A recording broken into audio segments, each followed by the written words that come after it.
Good morning, folks, and once again, welcome back to the Hobby Room channel. Today we've got a little something different. We are going to be talking about chargers. It's going to be a brief one, but that's what we're going to get into. It's another beautiful sunny morning here in Delray. It's a Friday. We've got our coffee going. Sorry about the face. This is it's a new coffee to me. It's by a company that everybody knows. I'll call them Moonbucks so as not to get sued. And it's a bit bitter for my liking, but it is coffee and it is morning time. I far prefer the Double D brand, which 90% of you know exactly what I'm talking about, and 100% of you need to get your brains out of the gutter, and because you know what kind of coffee I'm talking about. So anyhow, what we've got going on this morning is we're going to do a little bit of coverage on the Protek 610 EZ charger by Protek RC. Now this came to the channel by some very good friends of mine. Marvin Alvarez and Kenny Hurtado have donated this to the channel for a review. Some of you guys may know them, some of you may not. You know, I know it's the same with cars as it is with airplanes, but you tend to have a group that you run with. And, you know, for me, I run with Bub Scott. Every time at the field, every week in the shop, Bub and I are kind of running mates. And Marvin and Kenny are no different. And in fact, you can look them up on my Facebook. Specifically, Marvin is in the hobby business, much like I am, but we have two completely different points of focus. You know, where I'm an engine guy and, you know, balsa wood and glue and, you know, big old stinky warbirds. He's sort of focuses on the jets and, you know, the electronics. In fact, I had to call him just the other day for some setup questions on my gyro. So again, it's funny that we both do this for a living, but our points of focus are so different that he never has a problem, you know, leaning on me, and I don't have a problem leaning on him because we just have different skill sets. So anyhow, this is the Prodigy 610 EZ. And just to show you guys, the seal is still unbroken. So I'm going to go ahead and shift the camera a little bit, see if we can get a better view, and we'll dive into this dude and see what it's all about. Hang tight for 1 second.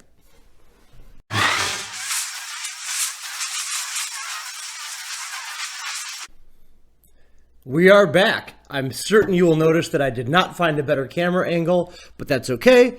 I explained in multiple videos that I am just learning this, and you're the unfortunate souls who get to bear with me through the process. So let's dive into this thing. Well, straight off the bat, looking at the package, it looks as though it's, you know, 10 amp, 100 watt, LiPo, lithium high voltage, LiFe, Li-ion, nickel metal, nickel cadmium, lead. This kind of does everything, as you would frankly sort of expect nowadays. You know, I don't fly electric airplanes, and with my, oh, by the way, breaking the seal, just so that you guys see that this is as new to me as it is to you. I don't fly electric airplanes, so really, when I'm charging and when I have the need to charge, I'm doing nickel metal packs for my airplanes, or, you know, the hard case LiPos, or, you know, nickel metals for cars. Again, I don't do a whole bunch of the 2S and 3S stuff all the way on up to 8S and beyond, actually. That gets well and thoroughly out of my wheelhouse, as I don't do anything other than vintage cars and, you know, gas airplanes. So my information is limited. And what that means is that the view that you guys are going to get is really that of a very average user, which I am. So we're going to go ahead and open it up. It appears we have a bit of a manual. Well, I'll go ahead and start at the start. Lift the charger straight out. Nicely packaged. And actually, I got to admit, it's a bit smaller than I thought it would be. It appears that we have a micro USB port on the side, temp sensor, DC in, AC in. Let me get this up close for you guys.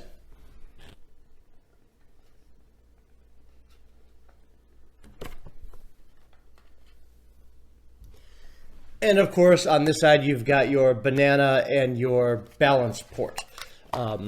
So we've got that. What do they give you?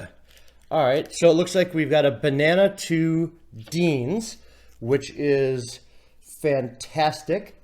That might mean that we go ahead and use that guy as an example. So we have a banana to Dean's. We have a multi-port balance board that comes along with it.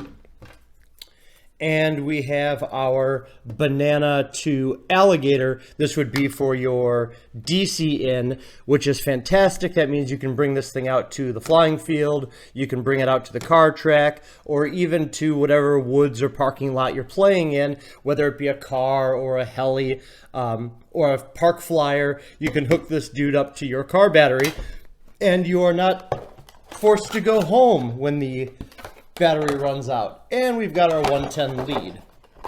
That's what I'm going to use right now, actually. And I probably should have sourced out a extension cord so that I can do this on camera. But again, you're going to see all of my mistakes as you learn this right alongside me. And yes, this is not long enough. Give me 1 second.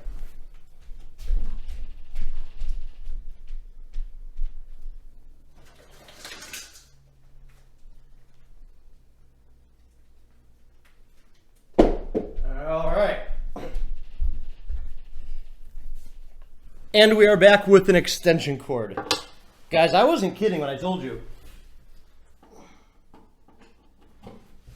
You are really going to bear witness to me sorting this process out. This is, I could have had a lot more stuff ready, but alas, I did not.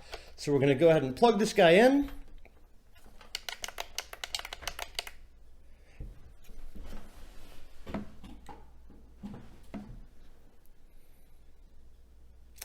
And we're going to realize that the top outlet is on that switch over there, which is why I had to. All right, interesting. It's got a little message when it first comes up, and it reads, "Never leave unit while in use." Guys, that is fantastic advice, especially for LiPo use. So I'm just going to dive in. What I will say before I get started, I genuinely didn't mean to do this. I've got on a high-tech shirt, and my go-to charger, my mule that's down in my workshop all the time is this 4-bay high-tech. I didn't mean to be a high-tech fanboy is what I'm trying to get at here. I do use it every single day. I love it. I also have these ISDT chargers. These are fantastic for field use because of their size.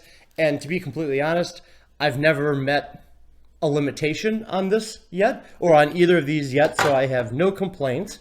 All right, so I'm going to kind of attack this in the same way that I would a high-tech, because it really starts to seem as though read manual and warnings. Okay, so this is obviously an intro.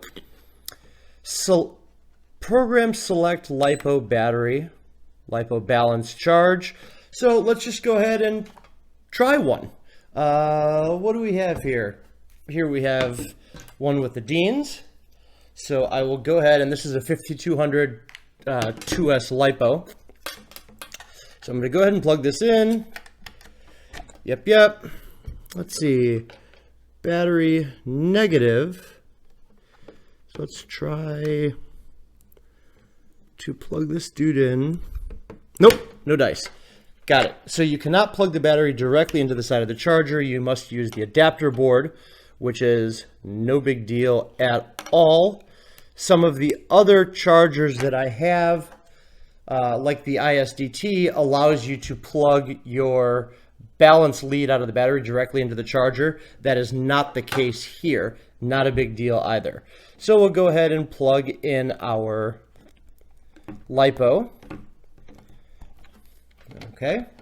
So let me attack the interface just as I would a high-tech. So yes, 2S, 5000. I'm going to go up to 52.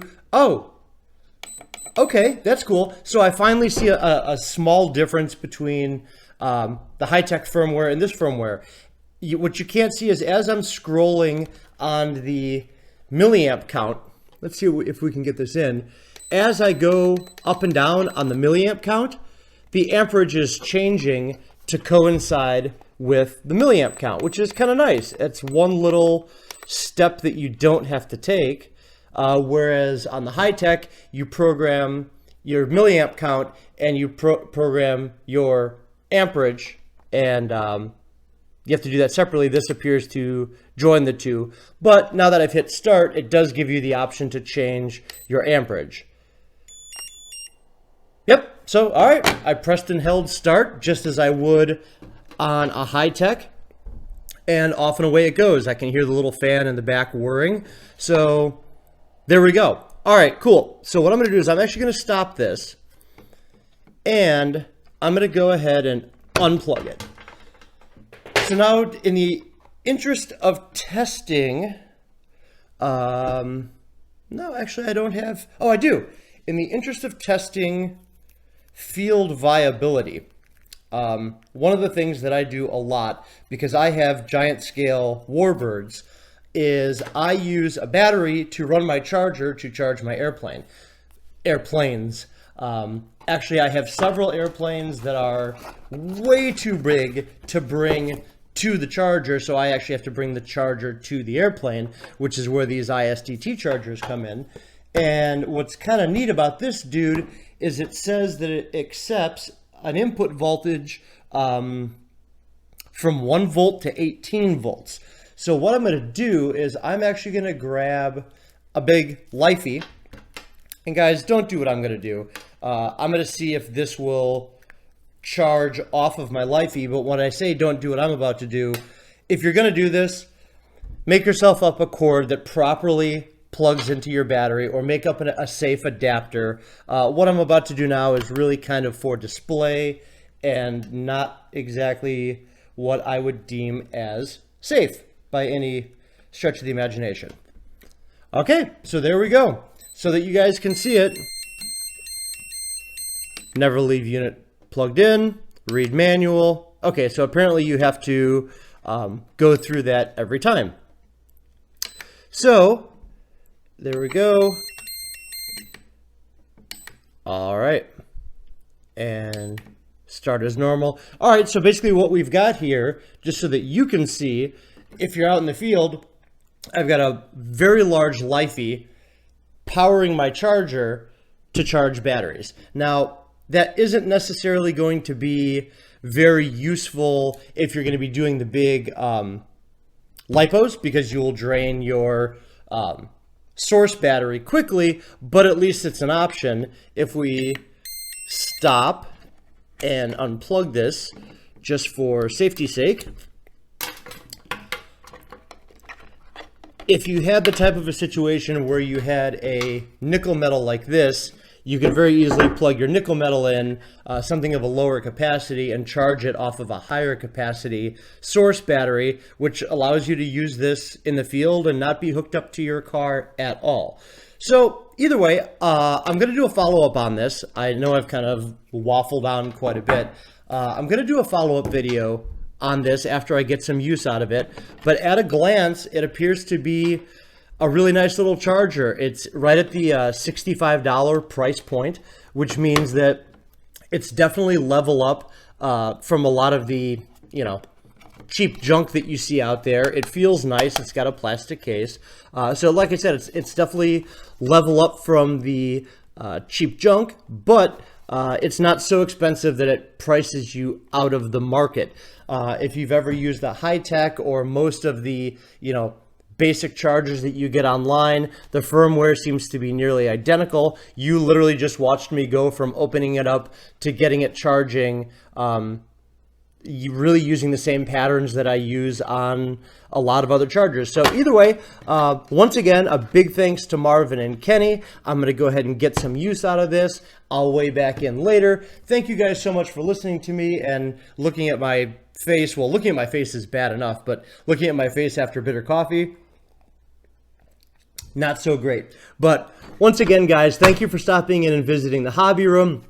Don't forget to subscribe. It's super important, because if you don't like and subscribe, then I'm not bumped up in the algorithm, which means that you aren't going to see any more of my videos, which could either be a blessing or a curse, depending on what it is that you like. Guys, thanks again. Have a fantastic day.